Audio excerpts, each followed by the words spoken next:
여러분, 제 이야기 좀 들어보실래요? 제가 겪은 일을 말하자면 이게 진짜 드라마보다 더 드라마 같은 일이었거든요. 세상에서 가장 믿었던 두 사람한테 동시에 배신당한다는 게 어떤 기분인지 아세요? 저는 그걸 직접 겪어봤어요. 제 남편이랑 10년 넘게 친하게 지낸 절친한테 말이죠. 지금부터 들려드릴 이야기는 제가 어떻게 그 충격을 견뎌냈고 또 어떻게 그들에게 대가를 치르게 했는지에 관한 거예요. 지금 돌이켜보면 제 자신도 놀라울 정도로 냉정했던 것 같아요. 그럼 처음부터 차근차근 말씀드려볼게요. 결혼한 지 9년째 되던 해였어요. 제 결혼기념일이 다가오고 있었는데 그 해는 특히 제게 의미가 컸어요. 남편 진우가 워낙 일이 바빠서 제대로 된 여행 한 번 못 가봤거든요. 그래서 몇 달 전부터 계속 졸랐죠. 여보, 이번 기념일엔 꼭 둘이 여행 가자. 진우도 그때는 흔쾌히 그러겠다고 했어요. 알았어. 내가 특별한 곳으로 데려다 줄게. 그 말 한마디에 저는 얼마나 들떠 있었는지 몰라요. 새 원피스도 사고 예쁜 구두도 준비하고 여행 가방까지 미리 싸놨죠. 그런데 기념일 이틀 전에 진우가 미안한 얼굴로 다가왔어요. 여보, 정말 미안한데 갑자기 출장이 생겼어. 중요한 거래처라서 내가 꼭 가야 한대. 그 말을 듣는 순간 제 가슴이 철렁 내려앉았어요. 하지만 저는 티 안 내려고 애쓰면서 웃으며 말했죠. 괜찮아, 일이 중요하지. 다음에 가면 되지 뭐. 사실 속으로는 엄청 실망했지만 남편이 최근에 승진도 했고 중요한 프로젝트 맡아서 바쁜 거 알고 있었으니까요. 결혼기념일 당일 아침이었어요. 진우는 일찍 일어나서 서둘러 준비를 하더니 출장 가방을 챙겼어요. 미안해, 최대한 빨리 끝내고 올게. 저녁에 돌아오면 맛있는 거 먹으러 가자. 그렇게 말하고는 현관문을 나섰죠. 저는 혼자 남아서 텅 빈 집에 앉아 있었어요. 커피를 마시면서 생각했죠. 뭐, 어쩔 수 없지. 저녁에라도 같이 시간 보내면 되겠지. 그래도 너무 심심해서 친구라도 만나볼까 싶었어요. 그래서 제일 친한 친구 은주한테 전화를 걸었어요. 은주는 대학 때부터 알고 지낸 사이였거든요. 제게는 진짜 친언니 같은 존재였죠. 전화벨이 몇 번 울리더니 은주가 받았어요. 그런데 뭔가 이상했어요. 평소랑 다르게 목소리가 좀 급했거든요. 수진아? 무슨 일이야? 나 오늘 진우가 출장 가서 심심한데. 우리 점심 먹을래? 라고 물었더니 은주가 잠깐 뜸을 들이더니 아, 미안해. 나 지금 부모님 댁에 와 있어. 어머니가 몸이 안 좋으셔서. 다음에 만나자 하고는 급하게 전화를 끊었어요. 저는 그냥 그러려니 했어요. 뭐 친구도 사정이 있을 수 있으니까요. 그래서 그날 오후에는 그냥 집에서 쉬면서 스마트폰이나 난지작거리고 있었죠. SNS를 구경하다가 우연히 인스타그램 스토리 하나를 보게 됐어요. 평소에 팔로우하던 지인이 올린 사진이었는데 배경이 고속도로 휴게소 같았어요. 그런데 그 사진 속에 낯익은 차 한 대가 보이는 거예요. 자세히 보니까 남편 진우의 차였어요. 저는 화면을 확대해서 봤죠. 그 순간 제 손이 떨리기 시작했어요. 차 뒷유리에 뭔가 반짝이는 장식이 달려 있었거든요. 그게 뭔지 아세요? 명품 브랜드 가방 참이었어요. 그것도 아주 특별한 디자인이. 저는 그걸 너무 잘 알고 있었어요. 왜냐하면 몇 달 전에 은주가 생일 선물로 받았다고 자랑하면서 단체 채팅방에 사진까지 올렸던 바로 그 참이었거든요. 은주는 이거 한정판이야. 세상에 몇 개 없어. 이렇게 뽐냈었죠. 제 머릿속이 하얘졌어요. 진우는 지방 출장 간다고 했고 은주는 부모님 댁에 갔다고 했어요. 근데 왜 진우 차에 은주 가방 참이 달려있는 거죠? 저는 착각인가 싶어서 다시 한번 확인했어요. 근데 그건 분명히 은주 거였어요. 그 독특한 디자인을 잊을 수가 없었거든요. 저는 심장이 너무 빨리 뛰어서 숨쉬기가 힘들 정도였어요. 설마 하는 생각이 들면서도 믿고 싶지 않았죠. 저는 급하게 서재로 달려갔어요. 책상 서랍 깊숙한 곳에 숨겨놨던 작은 상자를 꺼냈죠. 그 안에는 몇 달 전에 언니 권유로 남편 차에 몰래 설치했던 위치 추적기 경로가 들어있었어요. 사실 그때만 해도 저는 남편을 의심한 적이 없었어요. 근데 언니가 요즘 세상에 조심하는 게 좋아. 혹시 모르니까 차량 블랙박스 클라우드랑 위치 추적 정도는 해놔라고 해서 반신반의하며 설치했던 거였거든요. 그때는 이런 거 쓸 일이 있을까 했는데 지금 이렇게 필요할 줄은 정말 몰랐어요. 떨리는 손으로 앱을 켰어요. 로그인하고 현재 위치를 확인했죠. 그 순간 제 얼굴에서 피가 싹 가셨어요. 진우차는 지금 강원도 산속 어딘가에 있었거든요. 그것도 제가 몇 년 전부터 가고 싶다고 계속 말했던 고급 풀빌라 리조트 근처였어요. 여보, 우리 여기 가면 안 돼? 정말 좋다던데.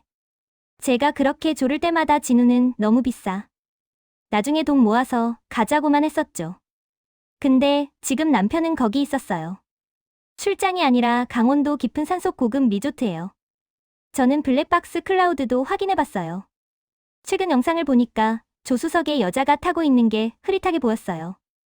얼굴은 정확히 안 보였지만 옆모습이랑 머리 모양, 그리고 들고 있는 가방이 인주 거랑 똑같았어요. 저는 그 자리에 주저앉고 싶었어요. 너무 충격적이었거든요. 숨이 막히고 눈앞이 캄캄했죠. 근데 저는 금방 이를 악물었어요. 아니야, 아직 확실하지 않아. 내가 직접 눈으로 봐야 해. 그렇게 생각하고 벌떡 일어났어요. 빨리 옷을 갈아입고 차 열쇠를 들었죠. 차를 몰고 고속도로로 나갔어요. 운전하면서 제 머릿속에는 온갖 생각이 다 지나갔어요. 은주랑 처음 만났던 대학 신입생 OT 날, 밤새 술 먹으면서 연애 얘기하던 날들. 제가 진우랑 결혼할 때 주례까지 부탁하려고 했을 만큼 가까웠던 그 시절들. 은주는 제 결혼식 때 축사 읽으면서 눈물까지 흘렸었거든요. 수진아, 너 진짜 좋은 사람 만났다. 행복해. 그때 그 말이 다 거짓이었나요? 그리고 진우. 7년 연애 끝에 결혼한 남편이에요. 프러포즈할 때 무릎 꿇고 평생 너만 사랑하겠다고 말했던 사람. 제가 힘들 때마다 곁에서 위로해주고 아플 때 밤새 간호해주던 그 사람. 그게 다 가짜였던 걸까요? 저는 눈물을 흘리면서도 계속 운전했어요. 고속도로 차선을 바꾸면서 속도를 올렸죠. 휴게소에서 커피 마시면서도 주유하면서도 계속 생각했어요.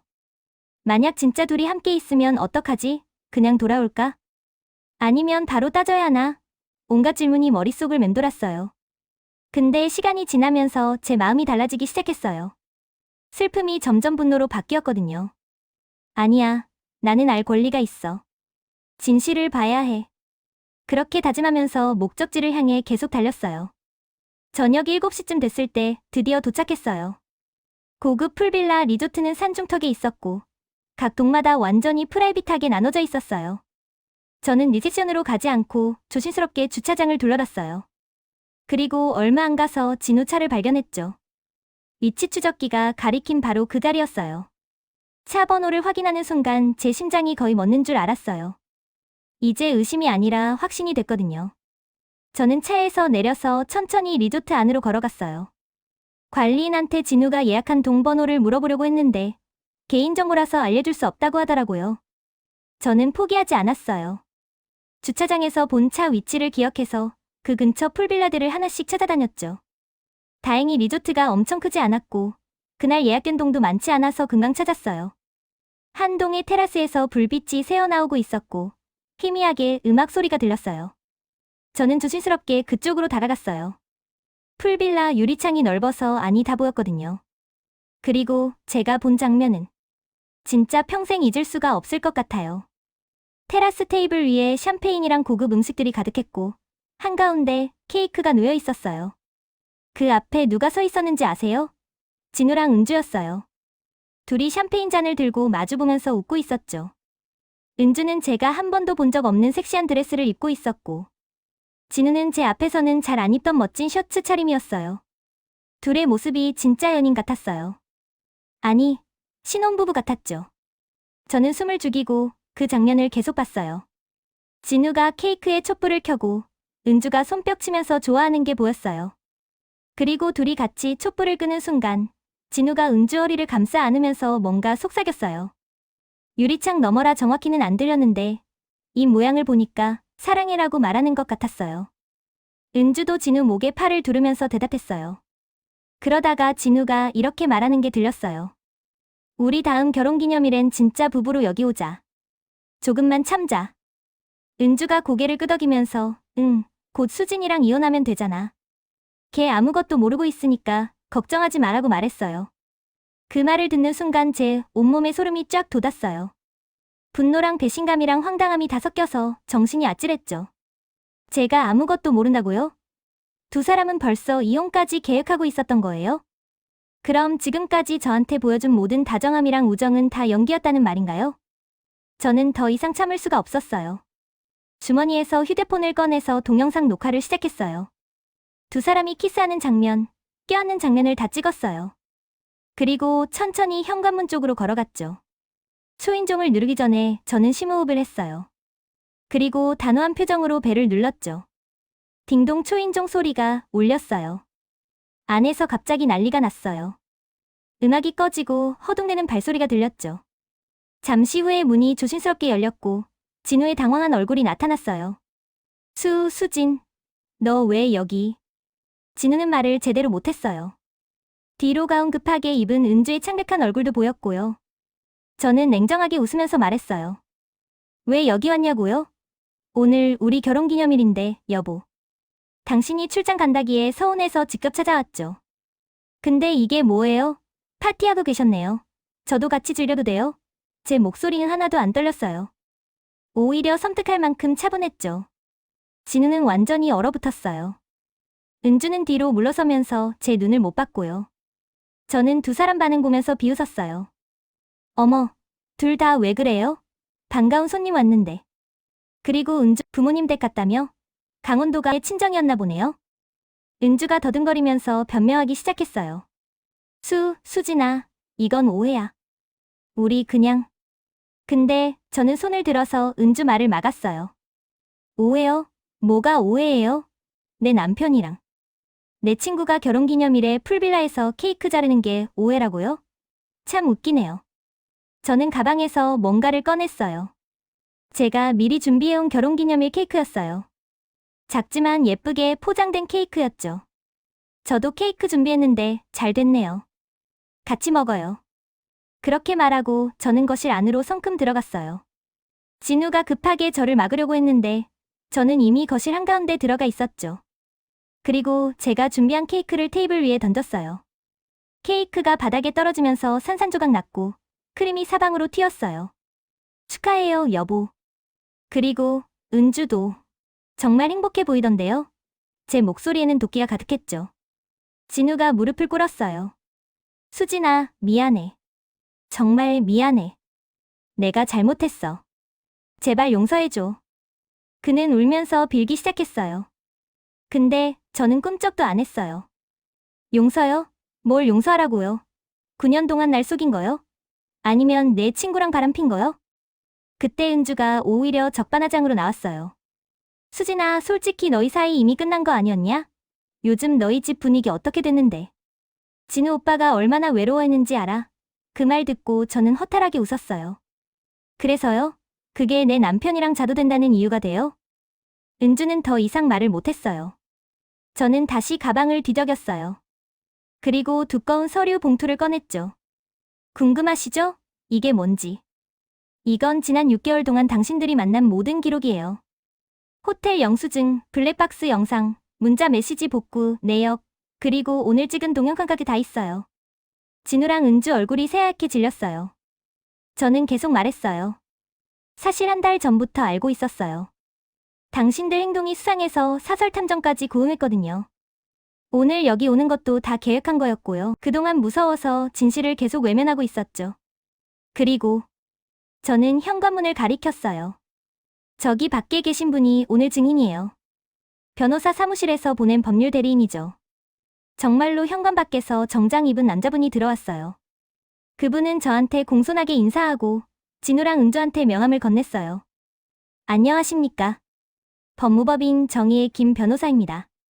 오늘 이 자리는 공식 기록되며 이혼 소송과 위자료 청구 증거로 사용될 예정입니다. 저는 봉투에서 사진들을 꺼내서 진우랑 은주 얼굴에 뿌렸어요.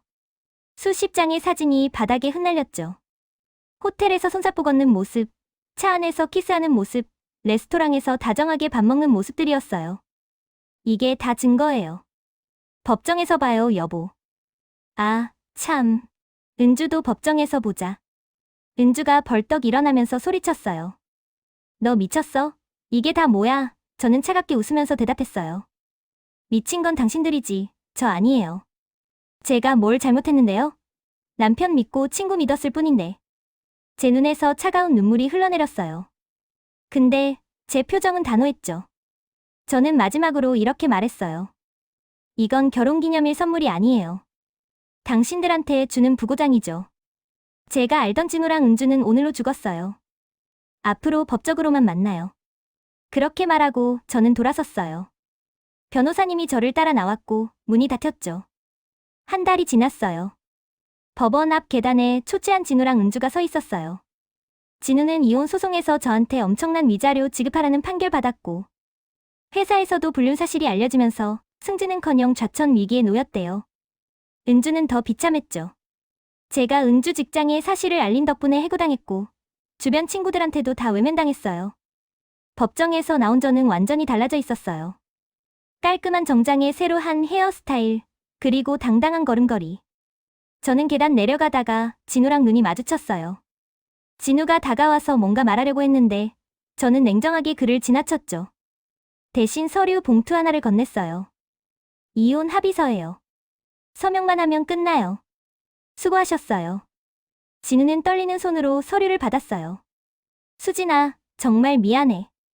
나 진심으로. 근데 저는 손을 저으면서 말을 막았어요. 미안하다는 말 필요 없어요. 그냥 각자 살아요. 저는 법원 나와서 주차장으로 갔어요. 제 차는 새로 산 빨간색 스포츠카였어요. 위자료로 받은 돈으로 제 자신한테 선물한 거였죠. 차에 타기 전에 백미러 보면서 립스틱을 새로 발랐어요. 선명한 빨간색이었죠. 고마워, 진우. 그리고 은주 언니도. 덕분에 제 인생에서 쓰레기 치울 수 있었어요. 저는 혼잣말로 중얼거리면서 시동을 걸었어요. 차가 부드럽게 움직이기 시작했고 저는 선글라스 쓰고 앞을 봤죠. 그날 저녁에 저는 새로 이사한 아파트에서 혼자 와인을 마셨어요. 넓은 거실, 깨끗한 인테리어, 그리고 창밖으로 보이는 아름다운 야경. 모든 게 새로웠죠. 핸드폰이 울렸어요. 새로 사귄 친구한테서 온 메시지였어요. 언니, 내일 저녁 약속 잡을까요? 제가 마시는 레스토랑 알아요. 저는 미소 지으면서 답장 보냈어요. 좋아, 내일 만나자. 저는 더 이상 과거에 연연하지 않기로 했어요. 다음 날 아침에 상쾌하게 일어났어요. 거울 보면서 제 자신한테 말했죠. 수진아, 잘 살자. 이제 너를 위해서 살아. 저는 새로 시작한 요가 수업 등록했고 오랫동안 미뤘던 해외여행도 계획하기 시작했어요. 몇 달 뒤에 진짜 친구들이랑 파티를 열었어요. 새 아파트 집들이 겸 이혼 축하 파티였죠. 친구들은 제 밝은 모습 보면서 기뻐했어요. 언니, 정말 잘 사실 것 같아요. 이제 행복한 일만 남았어요. 저는 고개 끄덕이면서 샴페인 잔 들었어요. 제 이야기는 여기서 끝이에요. 이제는 제 새로운 인생은 이제 막 시작된 거죠. 배신이랑 복수, 그리고 재탄생. 저는 제 힘으로 모든 걸 극복했고 당당하게 제 길을 걸어가고 있어요. 여러분도 혹시 비슷한 상황에 처하신다면 저처럼 포기하지 말고 당당하게 맞서시길 바라요. 배신한 사람들한테 최고의 복수는 제가 행복해지는 거니까요. 그게 진짜 복수예요.